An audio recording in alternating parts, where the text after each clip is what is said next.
So one common question from small business owners I hear a lot is, why do they need a lawyer? And I think there's a couple of reasons in particular that are important for small business owners to think about in terms of using a lawyer. One, lawyers can help you get your business set up properly, make sure you've got all your legal documents put in place and everything you need in order to lay a strong foundation for your business.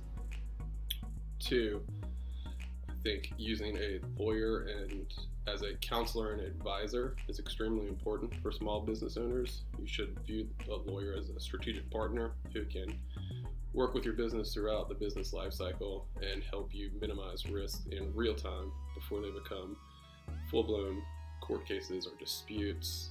And three, sort of playing off the second one, is I think businesses can use lawyers in a way that enables them to identify and manage some risk proactively. Based on what your business strategy is, what you're trying to accomplish, you can identify a lot of what your risk might be and take steps to address all of those issues before they become problems and you have to waste a lot of time and money dealing with them. So those are a couple of ways I think, or reasons I think, small businesses should use a lawyer. Make sure you subscribe, like, and add your question to the comments. We look forward to helping you on your entrepreneurship journey to build a feasible, sustainable, and profitable business. So subscribe, and we will see you once again next week.